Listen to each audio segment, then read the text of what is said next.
Hi, everybody. My name is Lindy Yokanovich, and I'm the founder and executive director of Cancer Legal Care, which is a nonprofit here in Minnesota providing free legal services to Minnesotans dealing with cancer. One of the biggest areas of questions we get is around estate planning. So my hope here in the next 10 minutes or so is to go through some of the most common questions and fears that people have in the hope that it'll alleviate some of your worries and maybe make it a little easier for you to start having these conversations and getting these documents done. All right, so let's get started. So Cancer Legal Care, is, like I mentioned, is a nonprofit here serving the state of Minnesota. We have 7 attorneys and about 100 volunteer attorneys around the state. We're here for any person with any type of cancer living anywhere in the state at any income level to help with nearly any civil legal issue. And we do all of this at no charge. I believe in the question and answer panel, I'll have more times to answer your questions or tell you a little bit more about the work we do. But for now, let's just jump into estate planning. So as we move through these questions, let's frame them all within the life of Betty, who is 58. She's divorced. She has 2 adult children. Betty's living with stage 3 cancer, and she's still working in her job as an executive assistant. In terms of her assets, Betty owns her home outright. She was part of the divorce settlement. Her spouse's name was taken off of the title, and only her name is on the title now. Betty has a 401k, naming both her children, Brenda and Billy, as beneficiaries, a life insurance, naming them both as well. And she has several different bank accounts, but only her name is on those accounts. So her first question is, does estate planning even apply to me? And Betty's like lots of people. They think that if the Downton Abbey soundtrack isn't following them around all the time, that they don't really need to engage in this. Or they might think, well, I've been married to my spouse for a long time. I don't think I need to do any of this work, or my family knows what I want to do. The real answer is that everybody needs to engage in some level of this type of planning if they're over 18. And that's just the fact. You don't have to, but if you want to say in your own care and in the distribution of your assets, then you do need to engage in this work. And also it makes things so much easier on your loved ones when Betty goes through this. So do I have to hire an attorney, or can I just download documents that I find online? And this is really akin to, coming down with some sort of symptom and Googling it, and then, going down the rabbit hole of Dr. Google versus talking with your own doctor. And the peace of mind that talking with your specific, very personal family dynamics and your personal desires of what you want to have happen in your own life, that is really where the value of speaking with an attorney comes in. Yes, there are many documents you can just do online, but if you really want to know that they are going to help you achieve what you want to achieve, speaking with an attorney there's no substitute for it. But he's concerned that there's so many different documents that she's hearing about. Does she have to do them all? And estate planning is the one area that has never heard the word multitask. Most of these documents, they do only one thing, and that's why there seems to be so many of them. Do I have to have a will? Again, the answer is no, you don't have to have one. But if you would like to have a say in what people or organizations, charities would benefit from your assets, after Betty passes, then she's going to have a will, most likely. And so, that's really the thing that attorneys talk about, is that, nobody has to do anything. But if you do things within the realm of estate planning, you can really achieve what you want to achieve and put your worries to rest. So in Minnesota, like most of the country, about half of the people who pass away do not have a will. And if they don't, there's still a way to get that property transferred, but the court does not have a roadmap, would not have a roadmap from Betty about what she would want to have done. So that is the benefit of doing a will. So then Betty asks, well, if I make a will, that means that my children don't have to go through probate, right? And this is the big one that people are, that folks, they're willing to do the will, but they don't want to have to go through probate. But that's not necessarily the case. So even with a will, if there is property that Betty owns only in her own name, like her house, and she has not made any other provisions for it, if she has a will, it still would need to go through probate then to have the property divided up as she'd want it. If she doesn't have a will, then the court would would arrange for the house to be able to be sold, but then the property would just be split equally between her two children pursuant to the statutory law, since Betty doesn't have a spouse. But maybe Betty wanted to give a bigger percentage of her estate when she passed to her son, because she had already advanced money during her lifetime to her daughter. So in a will, Betty could make that provision. She could say, my house to both of my children, but my son's going to get 75%, my daughter 25%, and this is the reason why. And then the court says, oh, okay, we'll do it this way then. So, but without that direction from the will, the court will have no idea what Betty really wanted. So then Betty says, well, I have a power of attorney. So does that get around needing a will? And this goes back to our no multitasking. The answer is no. A power of attorney is a great document to have. It allows another person during your lifetime. So during Betty's lifetime, she could make someone her attorney in fact, or her agent, to carry out different financial dealings on her behalf and with her best interest in mind while she was alive. But maybe she was on vacation, unable to do something, or maybe she became incapacitated and wasn't able to take care of her financial matters herself. Let's see, if she named her daughter Brenda, Brenda could do those for her. But then as soon as Betty were to pass, the power of attorney would cease to have any power of or effect. And then that's where a will would kick in. And if Betty had done a will and named Brenda as her personal representative, then Brenda would just change out of her power of attorney hat and put on her personal representative hat underneath the will and be able to act as a representative of Betty's estate in that capacity. Then Betty says, well, what is a living will? And do I need one of those? And this is really an old, antiquated term for a healthcare directive, what we call them today. And those have become so common in the healthcare settings that nearly every health system has their own preferred form, or they accept any of the many different forms that are out there. So the term living will, it's very confusing. It's an old term. We call those healthcare directives today. So then Betty says, well, I've heard a lot about trusts. Should I just have a trust?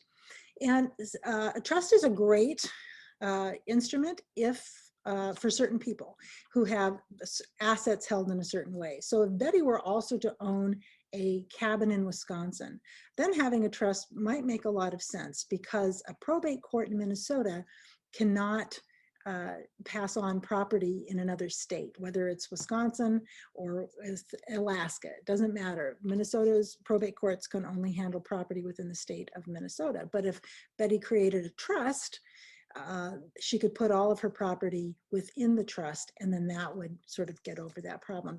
But a trust is more expensive to set up, but it may save money in the long run. So Betty says, if I have a trust, do I still need a will?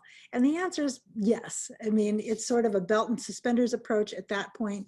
But if Betty were to win the lottery the day before she passed, this pour over will, as they're called, would then sort of pour those lottery winnings into the trust and be able to be passed on per the terms of the trust.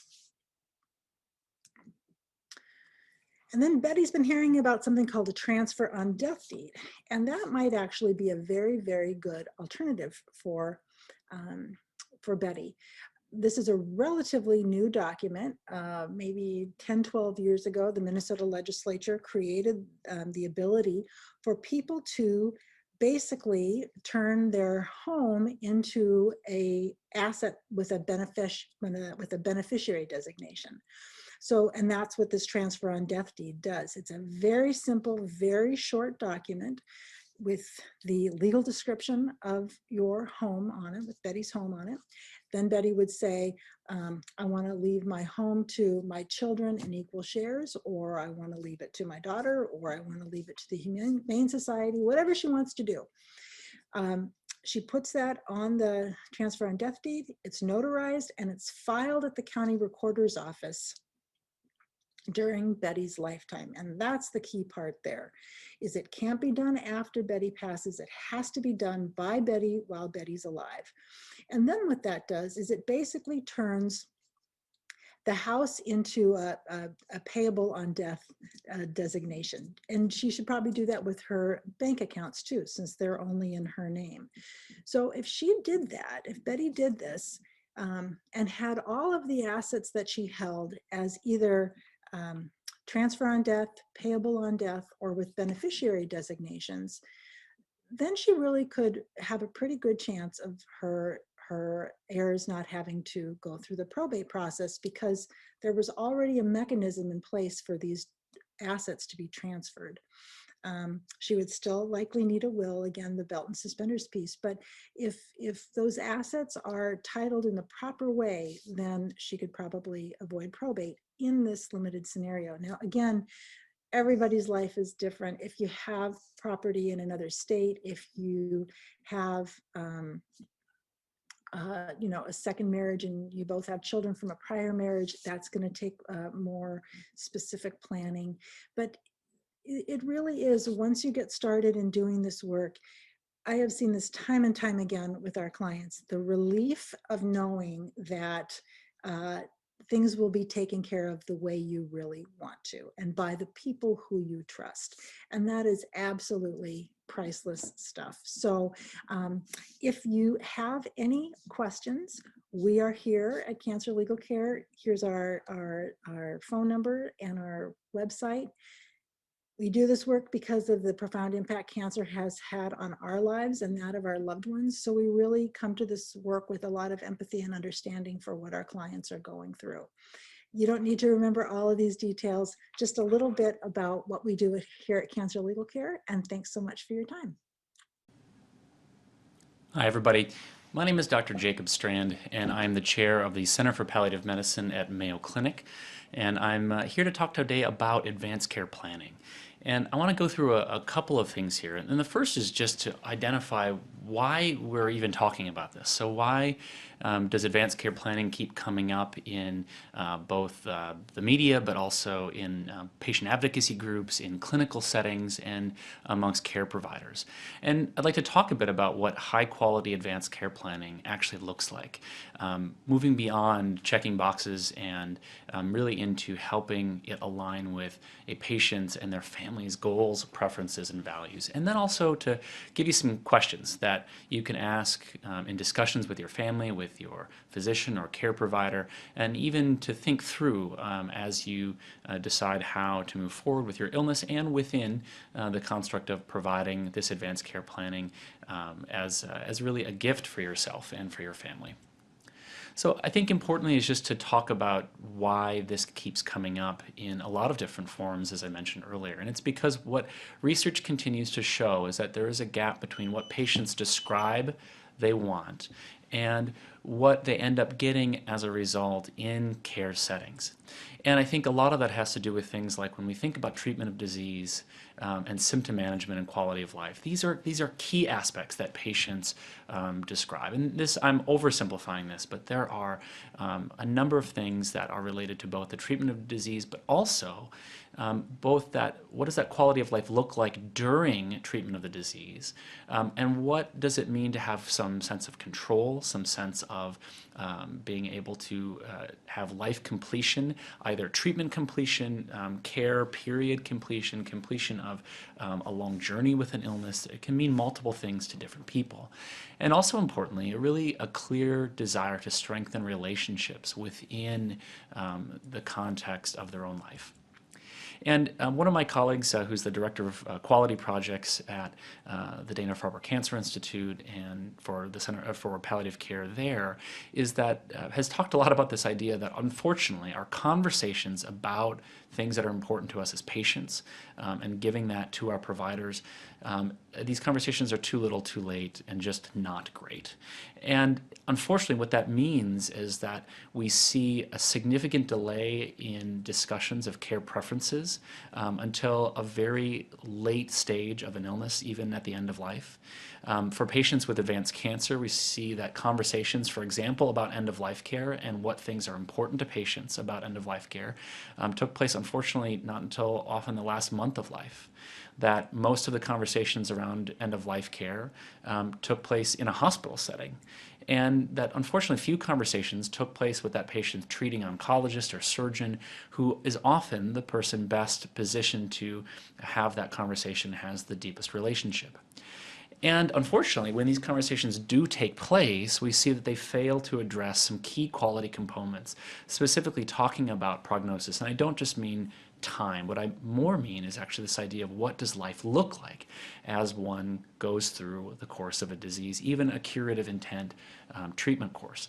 And as well, that failure to bring in family support is another thing that's often lacking in these conversations. What we also see is that caregivers, whether that's the patient's family members or close friends or other people who are caring for them, describe a number of concerns about planning, that they haven't had enough communication with physicians, that there's not enough emotional support. A lot of people talk about this idea that for a patient who is progressing into a phase of end-of-life care, there's not enough information about what that might look like, and concerns about poor symptom control. We also see that when we do this, though, when we have these conversations between patients, our family caregiver units, and clinicians, that it does a number of really important things. It honors patients' wishes, increases overall quality of life, and actually reduces stress, anxiety, depression, and post-traumatic stress disorder symptoms in family members who are taking care of patients who are facing a serious illness. And I think from the clinician perspective, one of the things that I see play out day in and day out is that when we're able to have these conversations, it strengthens the bond and the relationship that I have with some of my patients and their caregivers. So I think part of this is, what do we do then? How do we bridge the gap between what patients want and what they're getting? And so I'm going to put this fancy graph up there and just outline a number of terms that we'll talk about more in panel discussions, and I'm sure you'll see again in other settings, which is this idea of overall advanced care planning. What does that mean? It's the idea of trying to do some planning for what a person may want in the context of a serious illness. Now, that may take place when someone is young and healthy. When I got married, my wife and I put together an advanced care planning document. It was pretty bare bones because we were both young, healthy people, and really talked about who we wanted to speak for us and some of the things that came to mind in that context. For someone with a more advanced illness, say a diagnosis of cancer, a diagnosis of a metastatic cancer, we think about this idea of serious illness care conversations. And really that's planning in the context of a progression of a disease. This might be, again, in the cancer context, a recurrence or a surgery that didn't go well, or a chemotherapy that didn't achieve the desired goals.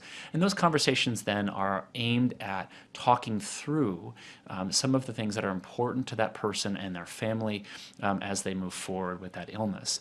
When we say the term goals of care, sometimes it's used to mean a variety of things. I'm going to use it more in the context of making some tough decisions in the setting of something that really bad has happened. Again, a much worse progression, a crisis. So what does it mean now when we take the goals and values and preferences that a person may have been able to share with their clinicians, with their family, and then apply that in the context of the medical realities facing us?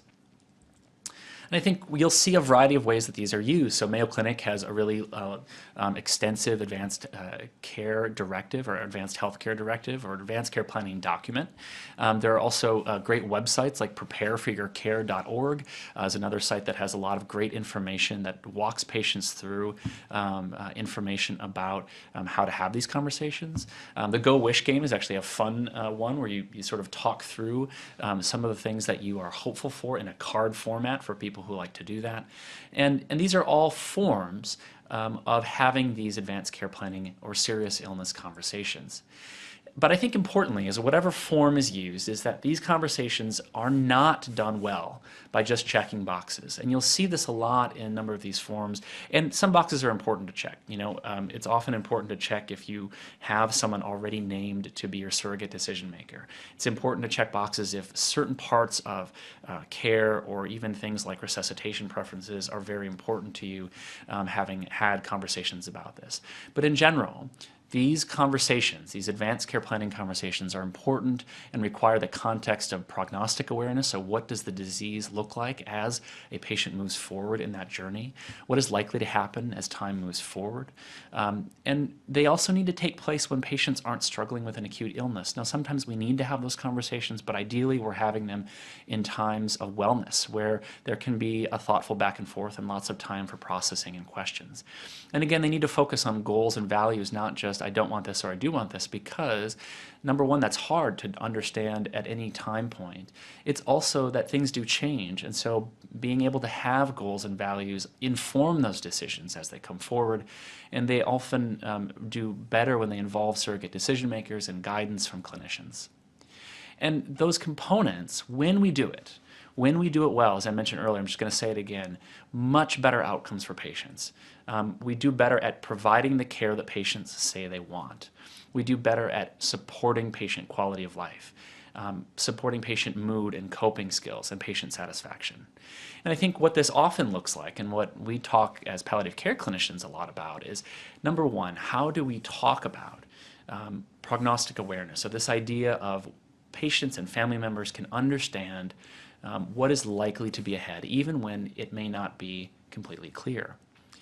That teams, as patients process this information, can help promote coping strategies so that patients can live out all of their goals and their values in whatever ways that we can, as care teams, support them. And then that decisions about goals of care, remember those decisions about specific types of care, are put into that broader context of goals, preferences, and values, and can then inform more practical medical decision making. And at the end, if we do this well, we can deliver treatment that's very consistent with goals and values. And so again, this looks easy. This is really hard to do, but when done well, it has really important positive ramifications for patients and their loved ones. Part of the reason why this is hard, though, is that patients and clinicians, frankly, struggle to understand prognosis. And often, people are appropriately moving back and forth in their own mind between more realistic hopes and things that are maybe less realistic. And frankly, that's okay and normal. It is actually more worrisome to me when people get stuck on either end. If people are focused too much on exactly what is going to happen next, how does one able to be present in the moment of that day, that hour, that experience with their family? If we are always focused on hopes that are less likely to be realized, then sometimes planning can be challenging. And that can, this swing, therefore, is actually okay and important for us to recognize as clinicians and as family members. The other piece is that understanding what lies ahead is really important from this idea of prognosis. Again, the idea about what is my life likely to look like as I move forward. And most patients with cancer want to know what that looks like, and because it helps with decision making and planning. We also know that it doesn't compromise hope, that actually helps patients make decisions that are more in line with their goals than it does without that information. And so some of the questions that as a patient are so critical to arm yourself with before some of these conversations are really to think about, so if my health gets worse, what things are most important to me? What goals do I want to make sure to achieve? What are some of my biggest worries about my health as I move forward? Sometimes I have patients who tell me they want to make sure they're able to still have conversations with their loved ones and have the mental clarity to do that.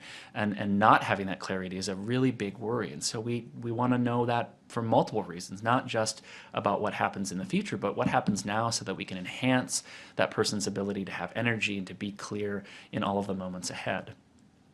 What are some things that are so important to me that I can't imagine living without? I had a patient tell me once that, he had worked in a bakery and said, look, I'd rather have sweet roll in my lung than a feeding tube in my stomach. That was really helpful. It was a graphic image, but very helpful for me to understand what was really important to that person. To that person, it was so critical to be able to eat independently. And how much does my family know about what's important to me and my priorities? Sometimes we think that our family members know all the things that we have, but that can be challenging if we actually haven't had the conversation. And I think it's important that we focus on those questions and those broader goals as opposed to just, again, this checkbox or what are your resuscitation preferences or would you want to be on a ventilator? Those are medical decisions that are really influenced by goals, preferences, and values, but aren't the output of these conversations. We want to focus on what's important to you and what does it mean for us to know you as a person in your environment, in your family setting. And so, again, moving away from some of those broad pronouncements that don't have clarity and that are quite individual. When people say, I want everything done, that can mean very different things to different people. I've had patients say, I never want to go to the nursing home, but then when you talk with them, they are willing to do certain things when put into the context of both the goals that they have for their life, the important things they want for their family. And sometimes there are decisions that are changed as we have a broader conversation as opposed to some of these difficult statements, which, again, important. People have them, and it's okay to have them. What our focus as clinicians, if we do this well, is to push people to expand upon those definitions and expand upon those values to get at what it means to them in their life. The other piece I'll end with in the last minute or two is this idea that this is hard work. And it's hard because our brains often segregate some of these things into very cognitive statements and emotional statements. And overlapping them can be really challenging. And so as clinicians, we struggle with having these conversations because we are worried about emotion. We are worried that patients may get sad in talking about this. I was sitting with a patient yesterday who his prognosis actually is likely in some number of many years. But he wanted to talk about some ideas for his family and some things that were important to him, and he got tearful. His wife was tearful during this conversation. That was normal. That was okay. And it doesn't mean that the conversation wasn't important. In fact, at the end, they were both very grateful to have had the chance to talk through this. But sometimes physicians are really challenged to respond to these emotional cues as opposed to the data. It's not just for those of us who might consider ourselves touchy-feely types in terms of our ability to emote and talk about some of these emotions, but being able to respond to some of these some of these worries, some of these concerns, some of the sadness that can come, can actually lead to a deeper discussion and can lead to improved patient outcomes by better understanding where patients are coming from. I think importantly, and one of the last thoughts I want to leave you with is that language is so important. For all of our patients, when we talk about advanced care planning, this is not about end-of-life planning only. And it's not only when patients are really sick. The goal here is to improve care for all patients with a diagnosis of a serious illness, whether they have curative intent therapy, whether they're going to live for the next 30 years with their illness, or whether they have a more challenging course ahead. Because most patients who benefit from talking about their illness and their goals, planning for what may happen if they get sicker, aren't dying. And it's important for them to be able to verbalize the care that's important to them so that we can provide that care consistent with their goals, preferences, and values. What I'll end with here is that this is something in talking about advanced care planning and cancer care in particular is important for everyone. And what we are always searching for is ways to continue to support patients and their family and their caregivers in ways that help them realize their own individual desires and how that fits into the context of their family unit, their social structure, and leaves them feeling supported in it moving forward. With that, I'll end and look forward to the conversation. Good morning, or good evening, I should say, by the time everyone is viewing this. I am Cynthia Weiss. Thank you so much for joining me today. So we're going to talk a little bit about navigating your future with advanced care planning. hopefully we'll have some good dialogue after we get through the presentation. So who am I? I am a wife, a mother, a daughter, friend. It's my daughter, Charlotte. I'm a colleague. I'm a writer, a producer, a healthcare advocate. I am a lot of things in my life. These are just a couple of pictures that reflect who I am, at least at this moment in time anyways. But who I also am is a ovarian cancer survivor, 2 times actually. And you may be wondering, how did I end up on the front page of AOL under this lovely headline of "Woman Gets Horrible Diagnosis Twice"? You'd think they'd be a little bit more creative, but you know, my joke is always asking people how I ended up on the front page of AOL next to Lindsay Lohan. But always makes for an interesting story, but sharing my story is part of the journey that I'm on as a cancer survivor, and it really informs the decisions that I make as I go through different aspects of my care and survivorship. So I have also worked at Mayo Clinic for 14 years now, since 2006 when I started as a freelance writer. So now I'm part of the group that actually creates multimedia news content. So I work with a lot of our physicians, including Dr. Kumar, Dr. Backham, and a couple of other folks that were on the webinar last week. I've done some work with as well, Dr. Wick and Dr. Warner Hendrickson. So it's really a pleasure to be able to join you all today and work with everyone to share more information. But sharing my story is actually just a part of my journey and who I am. So over the years, I've been a part of many different opportunities to really advocate for women and, you know, really being an advocate for yourself. So I've had the opportunity to join MOCA and the Foundation for Women's Cancers at the different conferences, albeit this year's a little different, being virtual. You know, had the opportunity to come up for 2 Unleash the She Runs that were held in Minnesota. And it was really just such a pleasure to be surrounded by so many people who share a common thread. And I get it, none of us really wants to share cancer, but, you know, it's hopefully something that we can take from others' experiences. So for me, just to give you a little bit of background, I was 33 when I was originally diagnosed with what I was told was cervical cancer that had metastasized to my ovaries. But as it turned out, one doctor told me I had fibroids. I ultimately ended up being diagnosed with ovarian cancer. I had a full hysterectomy, radiation, and chemotherapy. And about 1.5 years later, I was diagnosed a second time. And since then, it's just really been a part of my journey to talk about that experience and to think back on things that I learned along the way. Because let's face it, as a 33-year-old woman, not married, no kids at the time, there's a lot of things that I didn't know. For instance, when I was first going through my struggles, I basically had a lot of bloating and abdominal pain. And I was told that I had an ovarian cyst, but they did need to take it out because it was about the size of a grapefruit. But I remember going into the hospital for exploratory surgery, if you will, not knowing what to expect. Again, not married, no children, 33 years old. I actually hand wrote a note and took it with me that said, "You have permission to take the one ovary if need be, but not the other one." Because I didn't know enough about putting things in place back then. Who would have thought about that? I remember when I was 21 and I was working for a newspaper. I did a lot of networking. And the gentleman that I was working, one of the gentlemen that I met was a life insurance agent. And he just pestered me for years about life insurance. But again, 21, single, no kids, didn't really understand what the purpose was of having it. Fast forward to being 33, and you suddenly start to understand a little bit better what could have been, especially now, almost 50, I still can't actually get general life insurance coverage because of my diagnosis history. So there are certain things that do make sense as we're younger, but again, I don't think we always know enough about them at the time because we're just not aware enough, or who wants to think about what will happen 10, 20, 50 years later. But I think those are the lessons learned in terms of having some of those conversations. But through it all, I did end up getting married, as I mentioned. So my husband and I celebrated our 12-year wedding anniversary this year.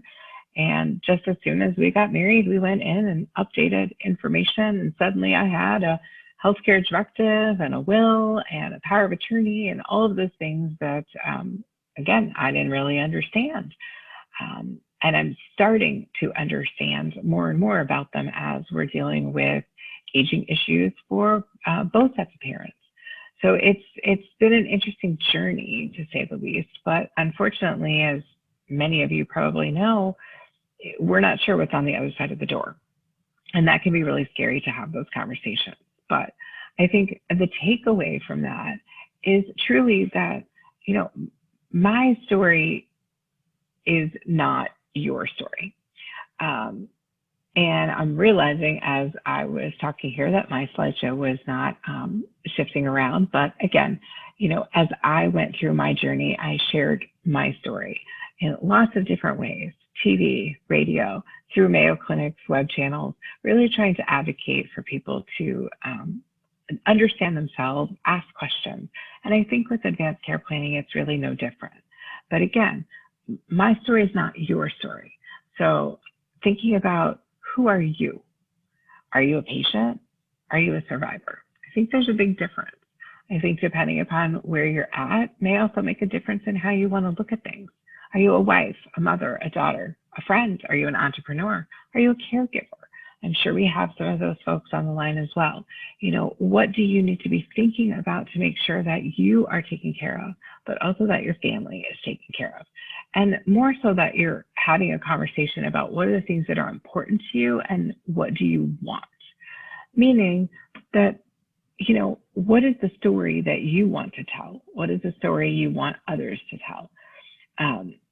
We have had a big push at Mayo Clinic lately about finding joy and meaning in the work that you do. Obviously, with COVID, it's been a little challenging, I think, for everyone. But I think by figuring out what are the things that make you you, what are the things that are important to you, it will help guide your story. It will help guide your advanced care planning practices so that you can actually create the lifestyle and leave the lifestyle and the legacy that you want. So, to stick with our theme here as a writer and telling stories, let's face it, we all get writer's block at some point in time, especially as we're sitting here thinking about these documents that can be so extremely overwhelming. And again, admittedly, they're not things that I want to talk about. So fear of the unknown, uncertainty, lots and lots of data coming at you, right? Mortality numbers, treatment statistics, all sorts of things. I never asked those questions because I didn't really want to know. But at the same time, there's still that concern that's in the back of your mind every day, I think, since you've been diagnosed with what ifs. And it's really hard to get out of them sometimes. And then having these discussions about, well, who do you want to take care of your child if you pass away? These are really hard conversations to have. But, I think all of those contribute to sort of a procrastination, a discussion that doesn't really happen. But I think you have to push your way through them and start thinking about, again, what makes you you? What's the story that you want to tell? And how do you actually get yourself to the other side?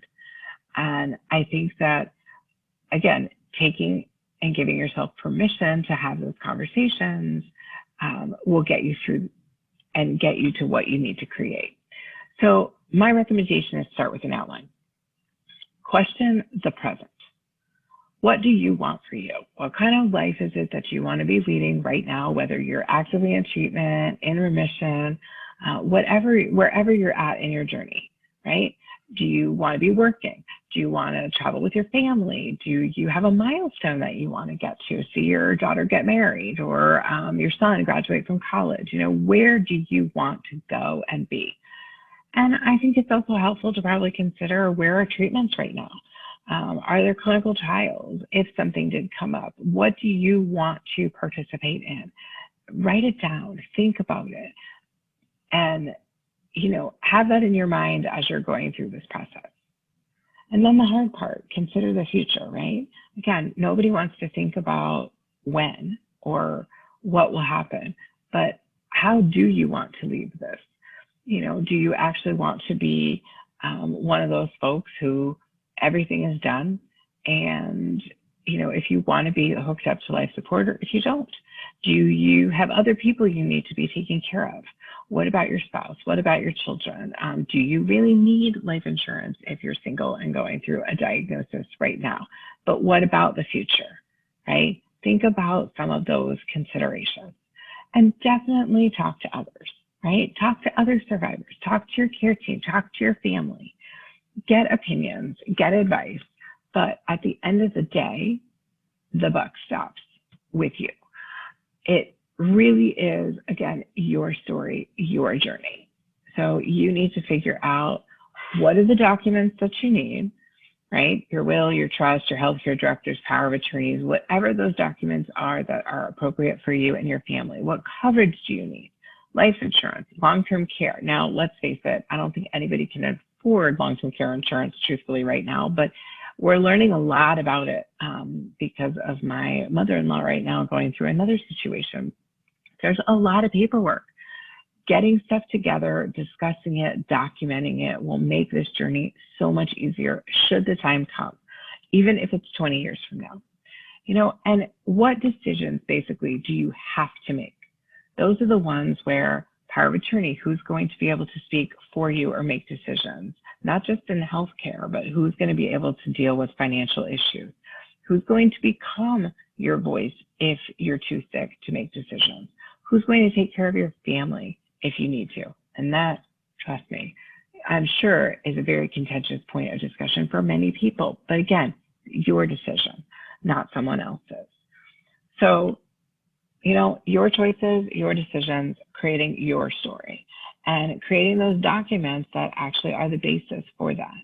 But my other advice is definitely talk to a professional. You talk to all these folks, hire an estate attorney, talk with the folks from legal aid, figure out what you need to know and allow them to guide you.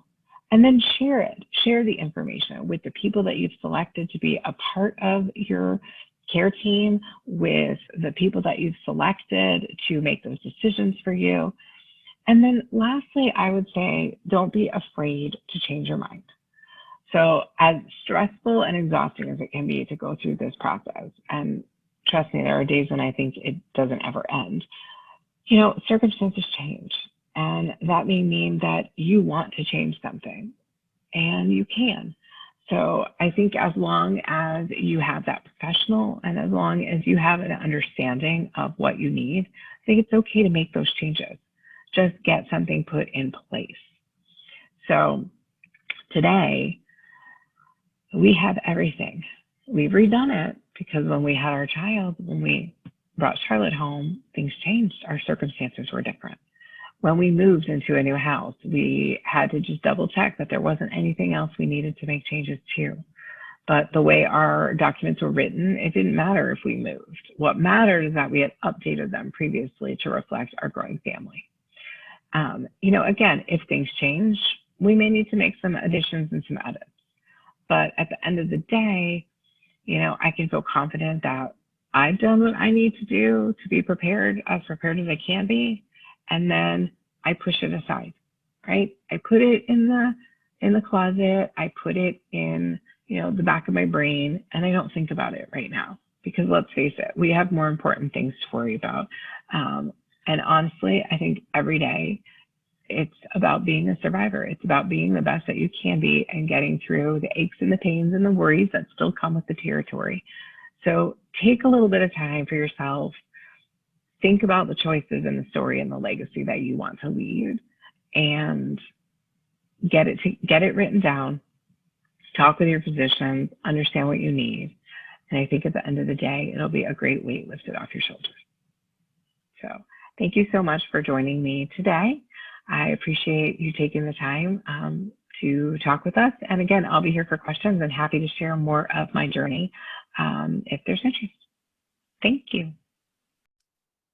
Wow. Thank you, Cindy. Thank you so much for sharing such powerful and thoughtful and detailed thoughts. I also want to thank Lindy and Dr. Jacob Strand for their presentations. A lot of very important information in there, how to get started, how to get on the track, but also discussions of challenging conversations and how to start them.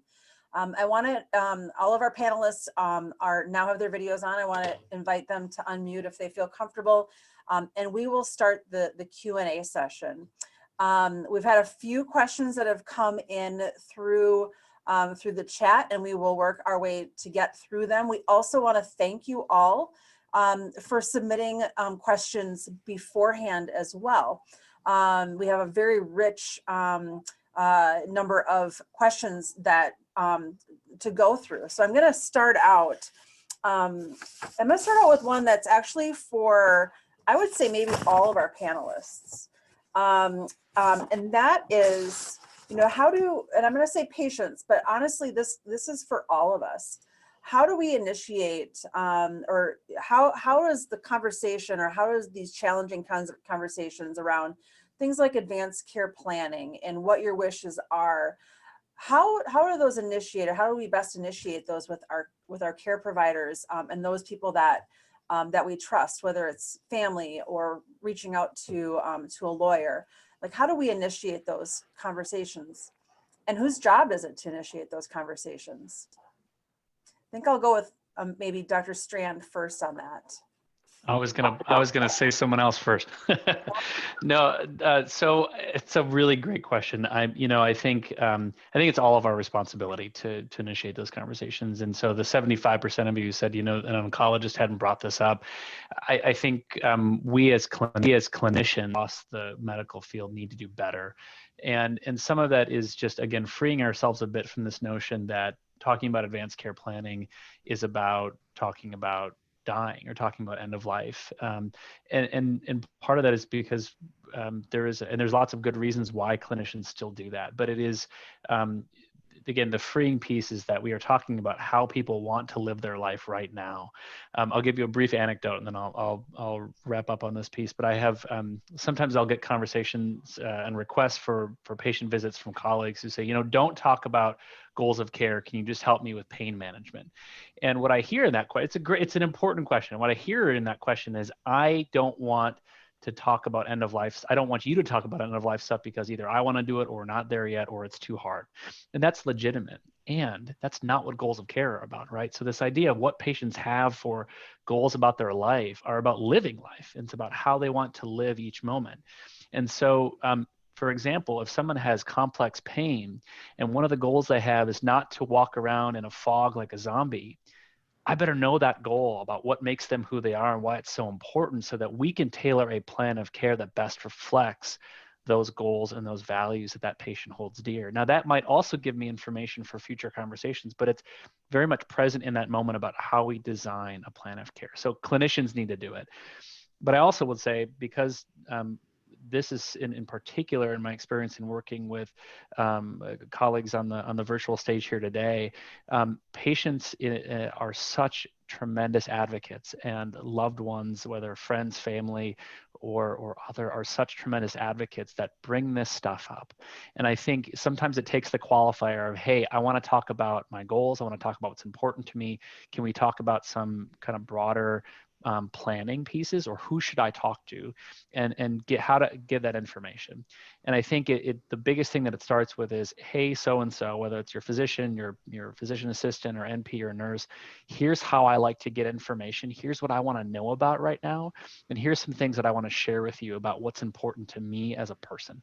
I think that those 5 or 10 minutes, because it doesn't always take that long, sometimes it takes longer, but those are incredibly valuable for the person taking care of you. And so just to give you that voice and that permission to do that, it's tremendously important.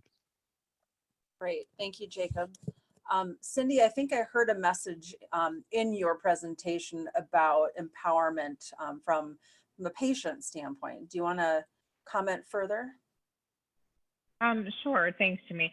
I think that, as a young person who was diagnosed, at such a young age, there was no conversations years ago about any of this. Like I said, I literally remember taking a note with me to the hospital when I went, because I had no understanding back then. And so things have really changed a lot. But I also think that it really is, incumbent on the patient, on their family members, on their care team, to have open and honest dialogues. One of the things I've always said is I didn't really talk about mortality. I never have. It's not one of those places I really plan to go. And I think that, to Dr. Strand's point, a lot of times people think that it is about mortality, but it's not. I think it's just simply having a discussion to understand how to live the best life that you can at this moment in time. And if that means that, it's making sure that if you're going through chemo and you're struggling with side effects, that someone else has your back, if you will, and can ask questions to the doctor for you if you're not capable of doing that. So I think we need to sort of come out of the life or death scenario. But I would really encourage, I think, every patient and their family members to really bring up a dialogue if they need to. And by that, I mean, maybe talking to your oncologist is not something that you are comfortable with, or maybe it, is something you forgot to do. I think it's okay to make those requests and recommendations to speak to someone like Dr. Strand or others in the department. Even get referrals to outside sources like Lindy and others, because I think that just having that dialogue is so important, regardless of whether that is your physician or whether that is someone else on your care team. Me personally, again, I've never had that conversation with my oncologist. I happen to be down here in Florida, so not talking about these lovely ladies on the line with us, but I know that I can have that conversation. It's just I have a different relationship with them and a closer relationship with someone else. So I think it is personal. Great, thank you. I want to pivot a little bit, Lindy, there were a couple of questions that came in that you answered in the chat, but I think they're important to also address in the video here too, because I'm not sure if they'll show up on the actual recording. But one was, for people who live outside of Minnesota, how do they start to find out if there is an organization like Cancer Legal Care in their state? Sure. And so there's a group of us around the country. There's about 20 of us around the country that do cancer-related legal work. And we've formed a loose association. It's called the National Cancer Legal Service Network, NCLSN. So the website is nclsn.org. I put it in the chat there. And it's based through a legal aid organization in New York. And there's a list of all the providers who are part of that association there. But it's very specific to specific cancer centers, and they're all legal aid organizations, meaning that they're very income based organizations for eligibility, which is usually tied to about 200% of the federal poverty guidelines. So if you're within one of those states, you can certainly contact them for legal services. If you're not, you can always contact the state bar or the county bar associations where you live to see if there might be a volunteer lawyer network or a pro bono lawyer network in your area.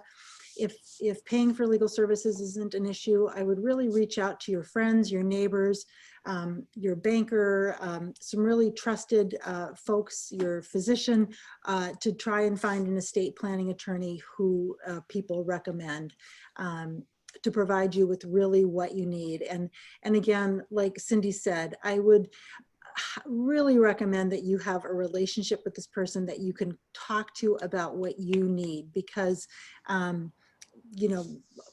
lots of times people will try and convince you that you need a trust. You may not need a trust, and there's ways to to achieve what you may want to without maybe going that route. So it really is in your best interest to really talk to someone about what you need given your specific wants and desires in your family situation. Great, thank you, Lindy. One of the other questions that came up through the chat box was prompted by Cindy's presentation, but Lindy, you helped to answer it. And that is, what is HIPAA? So what is the Healthcare Information Portability and Accountability Act? And why do we need to know about it?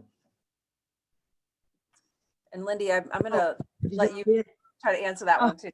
Okay, I think that's more in the medical realm, but it really does protect patient privacy, healthcare information in the medical realm. And so there is a specific legal document that if you're going to share healthcare information, that there would be a specific release for that. And so I think that's what the question was referring to, I believe. Excellent. All right. Jacob, you alluded a little bit to, palliative care and some of the different aspects of what happened, what palliative care encompasses. Can you talk a little bit more about that, and potentially some of the misconceptions, or how we clarify what palliative care can completely and fully encompass?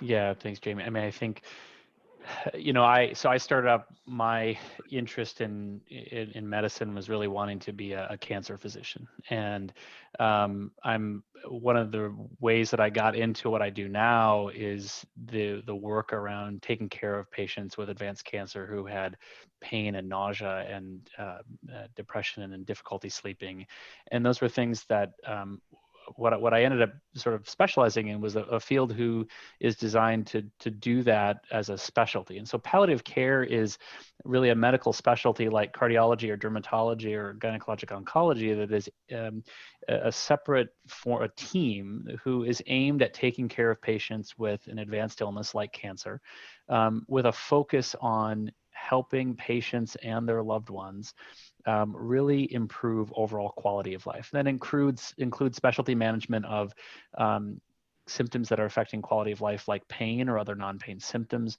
but also, and I'll keep coming back to that support for that patient's caregiving unit, and however they define that, and that it's done really in conjunction with disease specific treatments like curative intent treatments, surgeries, radiation, chemotherapy, or for patients who are going to have a long course of treatment.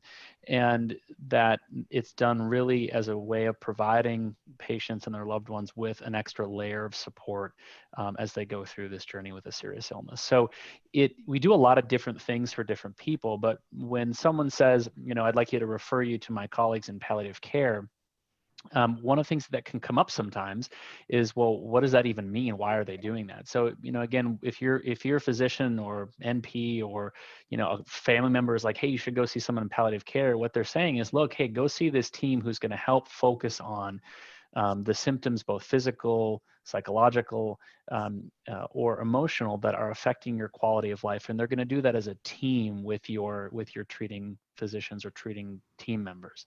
So I think I just bring that up as an important point, because sometimes I'll get patients or I'll get clinicians that will say, well, they're not ready for palliative care. And what they're thinking of is potentially end of life care or hospice care. And hospice care is a really important benefit, particularly through Medicare, but also honored by the vast majority of private insurances as well, that is designed to provide high quality symptom-based care for patients who have a more limited prognosis or have no further treatments for their illness. And so palliative care is really not the same as hospice, although hospice is a form of providing specialty symptom-based palliative care, just in a very specific setting along with the insurance components. So I think that's an important piece. And what we're seeing, Jamie, just to point out, it's really important, is that the American Society of Clinical Oncology, SGO, and other organizations are really, and some because of, frankly, your leadership, the two of you on the panel here today, are really making clear that specialty palliative care is a critical component for taking care of patients with an advanced cancer. And we're seeing that expansion of services across the country in a lot of areas. It's also, I'll just say, really important for all providers to be able to do better at what we do in clinical practice. And I will also share with you that a large number of referrals that we see are now from patients and their loved ones saying, hey, we want to go see palliative care. And that's a really important culture shift that gets back to Cindy and Lindy's point about advocacy, that again, we're all in this together as clinicians trying to help you as patients and your loved ones. And so advocating for those things is really part of that package. And so those are some of the components that I would share about what we do in palliative care. Thank you so much. And I think you bring up a really, something also that's really important that I think, patients and care providers should know, and that's that there's national guidelines, as you mentioned, Jacob, SGO, there's also the National Comprehensive Cancer Network, where there are actually guidelines that say, when a cancer diagnosis is made, palliative care should be part of that, because it's managing the symptoms of the cancer and the symptoms of the treatment.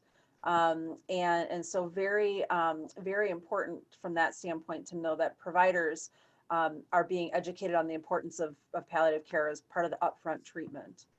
I want to pivot a little bit. We've got a few more minutes remaining, but there are a few additional questions that came in through prior to the webinar. One I think is really, I think I'd love to hear everybody's opinion on this, how to start the conversation and talk with your kids or your grandkids and help them with coping skills in the setting of a cancer diagnosis.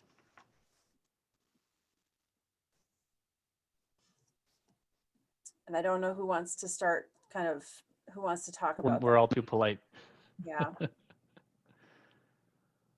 Well, I could probably start here because on one hand, it does not apply. My daughter was not around when I was diagnosed. So, but I think it does bring up a point that, as a young person, trying to explain things to a child is important. And I do think that finding, age appropriate information is important. And I think there's a lot more resources now than there were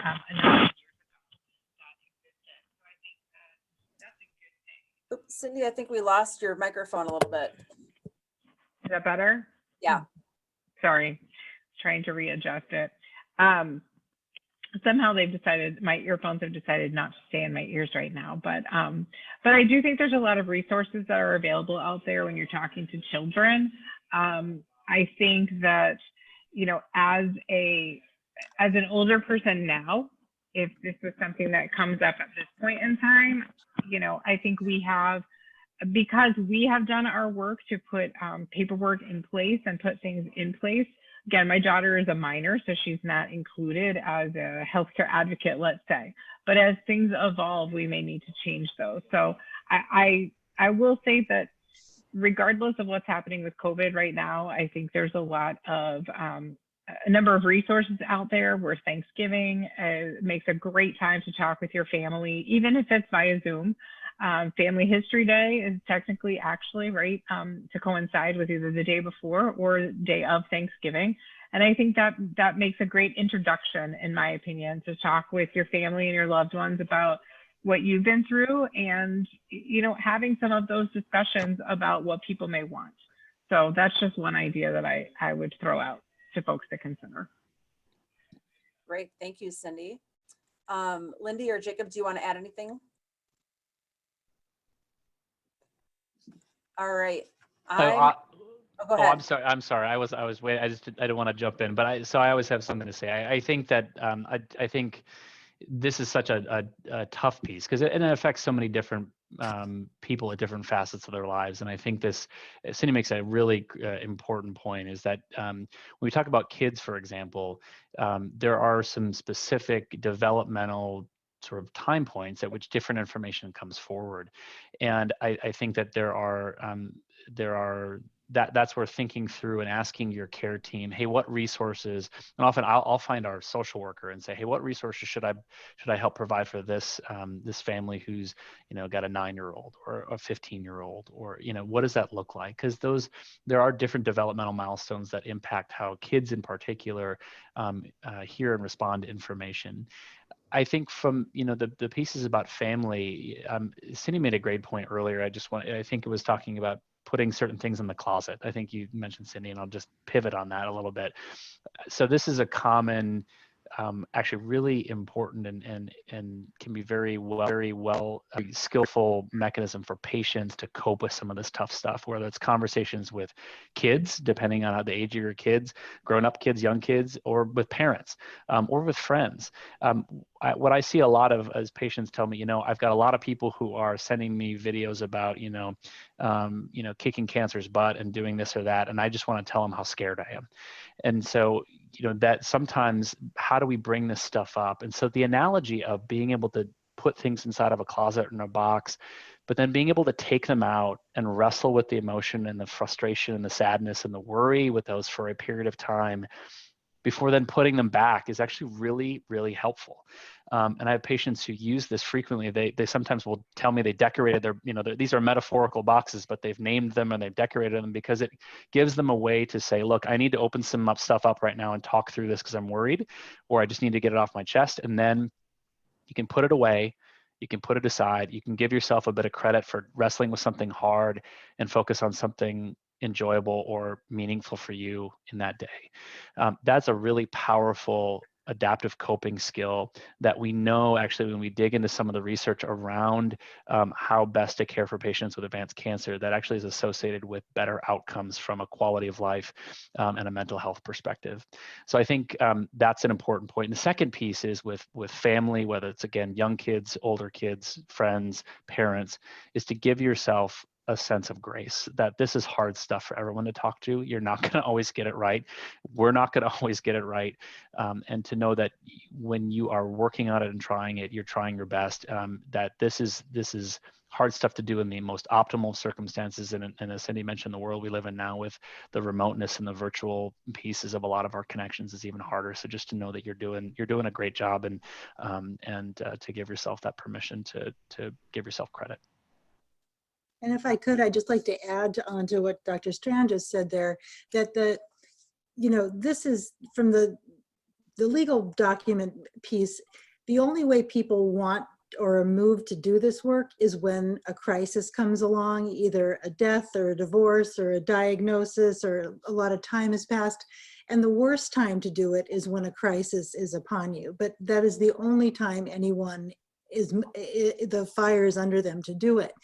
And so nobody wants to do these documents because you are really dealing with, some of the, the hardest decisions you're going to have to make. You're the one who takes care of your family, and here you're envisioning a time when you're not there to care for them. So this is such hard stuff to figure out. And when you're envisioning a time where your children are going to have to be figuring out all these things without you. So it is very, very difficult to do. And these are issues that estate planning attorneys deal with all the time. And they are of all, they're such empathetic, compassionate, caring people, because this is the line of work that they're dealing with, is with families who are needing to do this sort of planning. And they really come to it with a lot of heart and a lot of ability to think through complex relationships.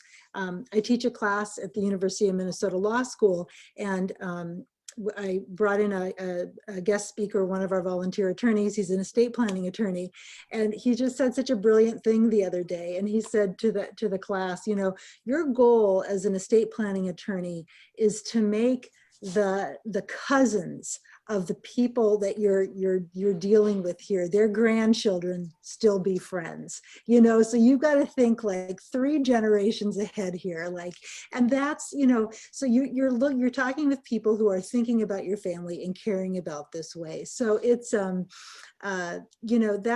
the kind of person you want to help you in planning these things for your family. So just know that this is really difficult stuff, and this is why it's so hard to do. But I can guarantee you without a doubt that when you do go through this, you will feel a literal weight of burden fly off your shoulders, because it is such a relief to know that it's done and that you don't have to worry about it anymore. I promise you that. I can promise you. Wonderful. And if I could just jump right back in, Jamie, real quick, I think that the other thing to add to Lindy's point, yes, you're going to feel better that it's done. You can shove all those things back in the closet until it's time to deal with them. But I will say that it is exhausting. So let's be realistic. And, I can tell you from personal experience, my husband and I did not agree on certain things. And that's really my point. That's okay. We made some decisions for us based on where we were when we did this, where we each have slightly different things listed in our documentation. And I think that's just another quick point I wanted to make. And Dr. Strand, I don't know if you can throw anything else in there that may be applicable, but I do think, again, that every person is different. So what works for you may not work for your spouse, or may not work for your caregiver or your sister or your mother. And so I think it really does have to be very individualized, and that it's okay to not feel okay going through the process. It is exhausting, but once you're done, as Lindy said, it's the light at the end of the tunnel. And, I think you'll feel like a huge weight has been lifted, and hopefully you never have to deal with the pieces, parts of it for a very long time. Wonderful. Thank you, guys. This has been an amazing conversation. I want to ask one more question that I think is important for us to talk about, and that is, when these documents, how often should these documents be reviewed? Like, when is the best time to review them? Is there a certain life change? As you mentioned, Lindy, it's not at crisis time, but when should these documents be reviewed and updated? There's sort of a snarky legal adage, because there's always a snarky legal adage. The sort of the 4 Ds. It's either a decade has passed, there's been a divorce, there's a diagnosis, or there's a death. Like there's a, so, and if 10 years has passed, and you haven't reviewed your healthcare directive, review it again and see, do I still want these same things that I did 10 years ago? And if you do, no need to change it. If you don't, have a discussion with your loved ones, have a discussion with your physician. Well, Yeah. Oh. Sorry, go ahead, Jacob. Oh, I was just going to say, I think that one of the D's was diagnosis, and I think when I think about these conversations, it's really important to have them when things are changing, both when that means for the good, and that there might be a new challenge ahead. And so I think that when things are changing, it's important to revisit the components of where you are and what you're hopeful for, what concerns do you have with this new information, and what things do you want to make sure we know from a healthcare perspective going forward, and how we can help share that with your family. Yeah, and I think the one thing that this year has taught all of us is that our plans don't always go the way we want them to. And so really that I like how all 3 of you guys really talked about how dynamic this conversation has to continue to be as people's lives change, and just having that conversation about quality of life. I always tell my patients, I can't define that for you, right? Like, you have to tell me, and there's no other way for me to know. And also that changes for people, right? So thank you guys, everyone, for participating. Thank you to our panelists. This has been a really wonderful evening. Before we sign off, I just want to remind people that this was the second webinar in our series, and we have 2 more after the Thanksgiving holiday. So please join us for those. You can go, you can actually use your smartphone and take a photo of that QR code, or you can go online and register for those. We'll be sending emails out to people as well. And everyone have a very safe and wonderful holiday. Thank you so much to everyone.